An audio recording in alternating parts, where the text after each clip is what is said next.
Olá, pessoal. Hoje essa aula é especial, é a aula Tira Dúvidas, as dúvidas mais frequentes sobre tratamento para obesidade, cirurgia bariátrica e transtorno alimentar. As nossas últimas três aulas, se você não viu, está lá o link dentro do grupo Jornada Saúde e Emagrecimento e também no YouTube. Vamos começar? Dúvidas frequentes. Uma das dúvidas que eu recebi, que foram super frequentes, é: o que é o Ozempic Face?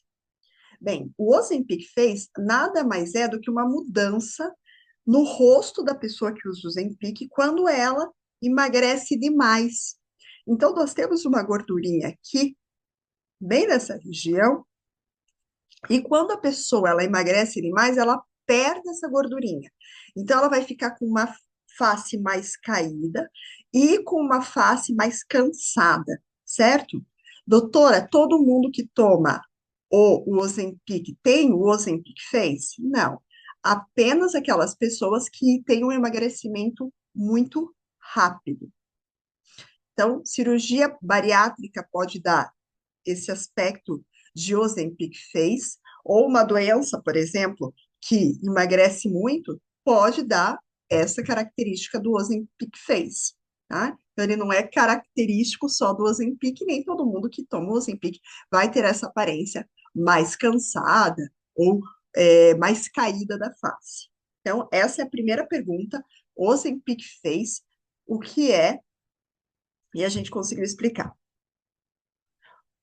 Ozempic pode ser usado para crianças e adolescentes?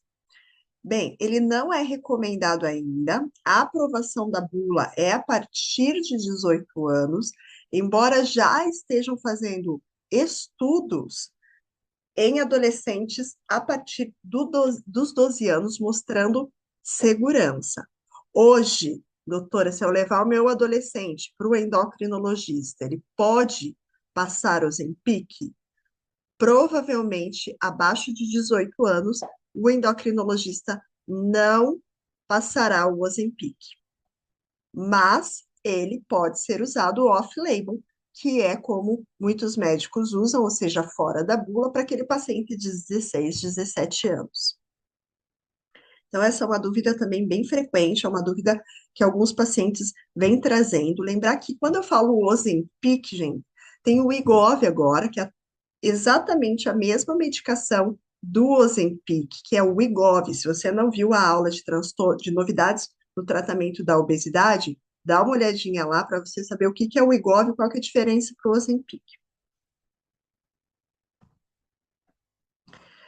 Ozempic e queda de cabelo. É verdade, o Ozempic ele pode fazer a queda de cabelo?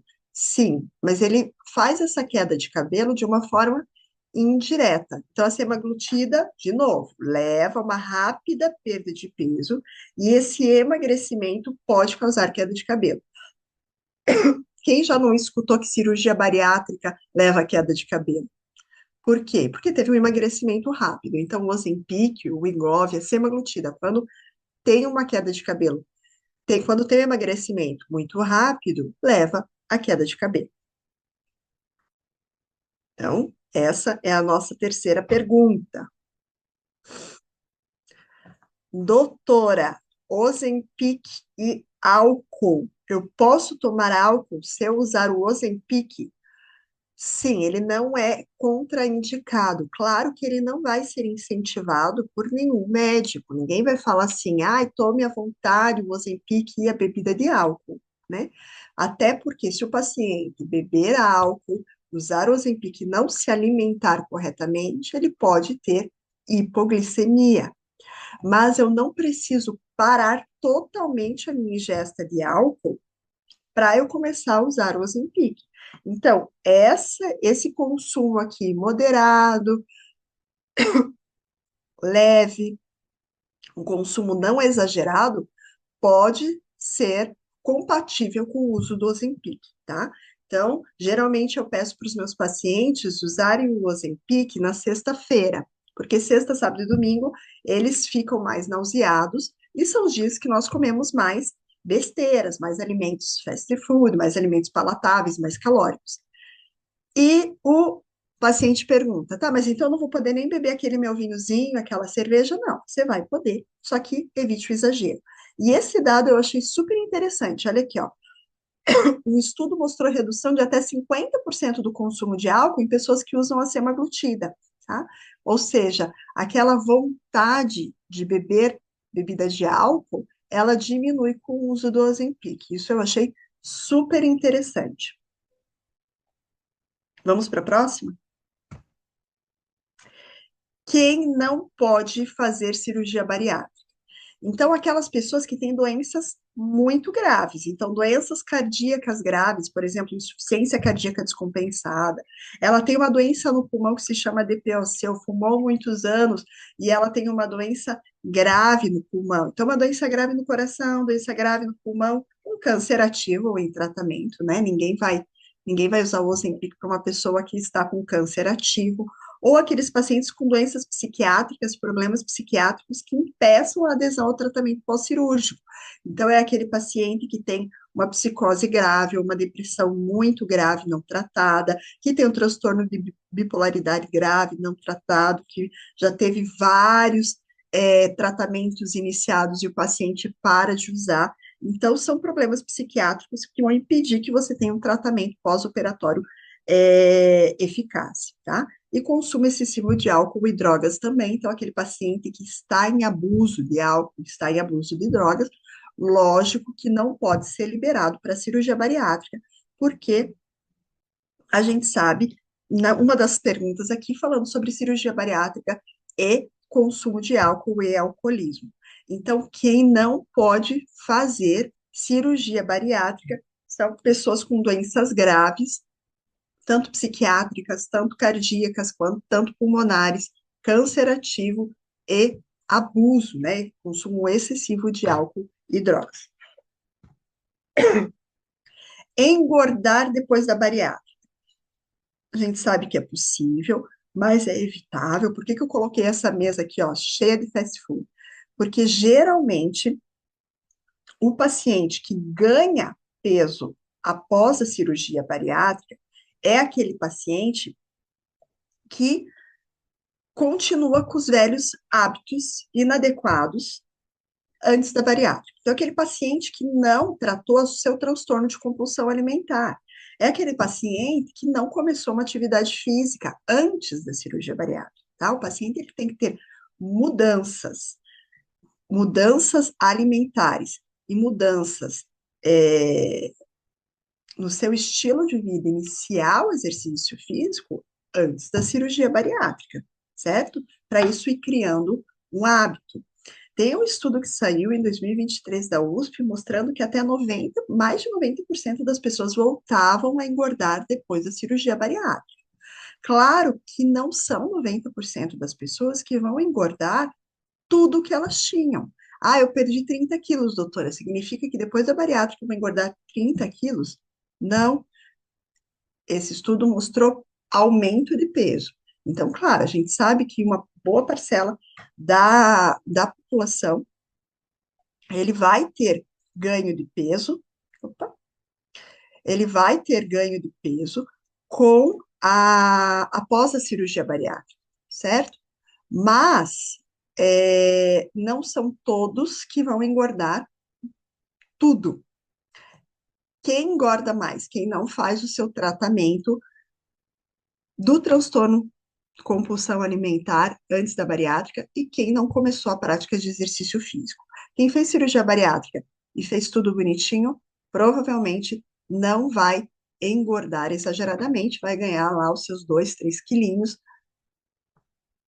após a bariátrica, mas vai ter um estilo de vida muito mais saudável. Acompanhamento com endocrinologista, acompanhamento com nutricionista, acompanhamento com professor de educação física, super importante, certo? Vamos para a próxima pergunta. Perda de peso na bariátrica. Então, os pacientes, eles costumam perder até 70% do excesso do peso entre 12 a 18 meses, 70%, doutora, de perda de peso é 70% do excesso de peso. Então, por exemplo, meu peso normal é 70, eu estou com 100 quilos. 70% desses 30 quilos a mais ele vai perder na cirurgia bariátrica. Claro que não são nos primeiros meses, mas aí dentro de 12 a 18 meses, certo? Então, qual que é a cirurgia bariátrica que mais perde peso? Se você não viu a aula de cirurgia bariátrica bypass e sleeve, dá uma olhadinha na aula, mas a gente sabe que a bypass, que é a mais comum hoje no Brasil, ela tem a maior perda de peso. Interessante aqui, pessoal, que eu falo que o dado é o seguinte: até 10% do peso é aquele paciente que faz exercício físico e dieta. A grande maioria vai perder até 10% do, do seu peso original, certo? Entre 10 e 30% as medicações conseguem. Então, hoje nós temos o Wegovy, o Ozempic, agora vindo o Mounjaro, o Zepbound, são medicações que podem levar até uma perda de peso de 20 a 25% do seu peso original. Então, eu tenho 100 quilos, eu posso perder aí até 20 quilos com as medicações. Só que cirurgia bariátrica você tem maior perda de peso, tá? Então você tem perda de peso acima de 30% do seu peso original. Então, estou com 100 quilos, eu posso chegar a 70 ou 60 quilos com a cirurgia bariátrica. Próxima pergunta. Gravidez após a cirurgia bariátrica. Então, esse é um cuidado muito importante que nós temos quando as mulheres fazem cirurgia bariátrica, é garantir que elas já tenham uma anticoncepção eficaz antes da bariátrica, porque o ideal é 18 meses após a cirurgia bariátrica para engravidar. Primeiro, porque tem nova anatomia, né? Tem que ter esse ajuste à nova anatomia digestiva.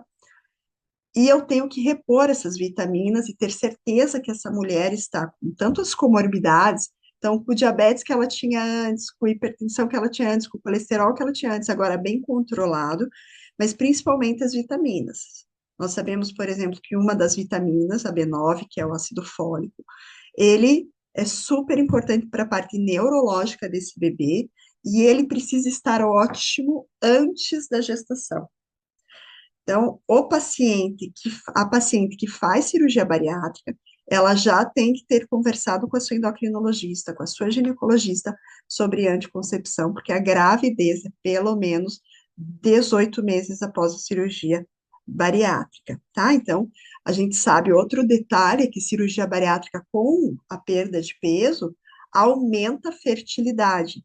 Então, essas mulheres, elas vão ficar mais férteis, ficando mais férteis, a chance delas engravidarem é maior pós-bariátrica. Algumas chegam para mim, ai, doutora, nem se preocupe com isso, que eu fiquei a minha vida inteira tentando engravidar e nunca engravidei. Pois é, mas com a perda de peso, você aumenta a tua fertilidade, então cuidado com esse dado, certo? E como que eu faço a minha anticoncepção após a cirurgia bariátrica?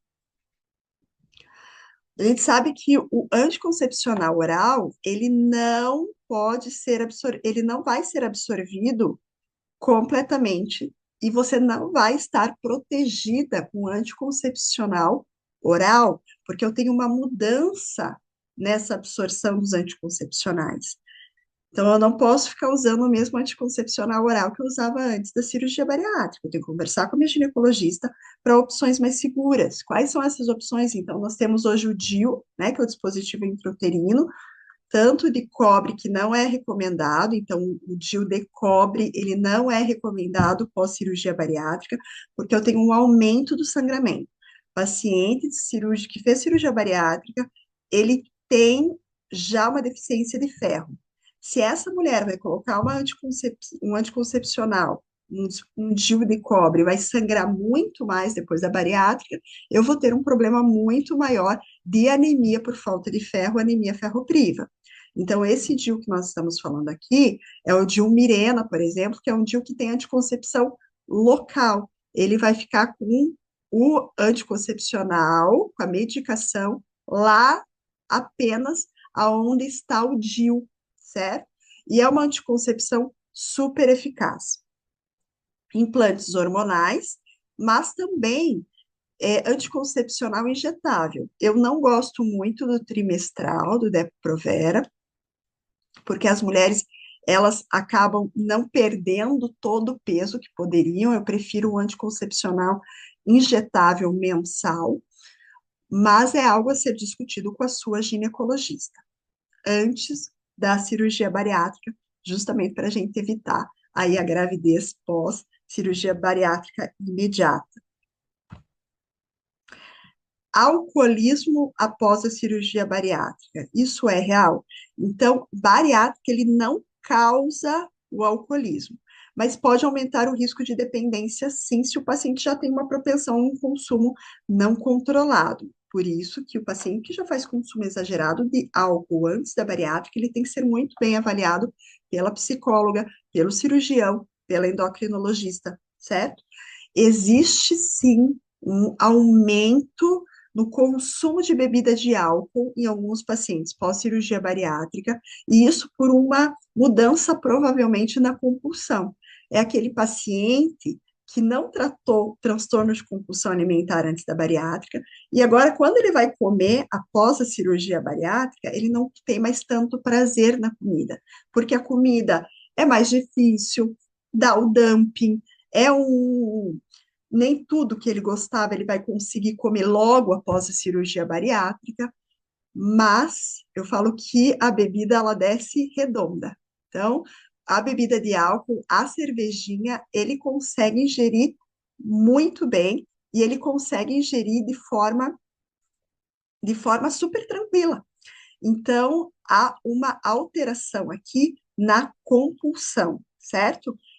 Ao invés de bebida, eu começo a usar o álcool. Então, super importante tratar a compulsão, super importante tratar o consumo de álcool antes da bariátrica.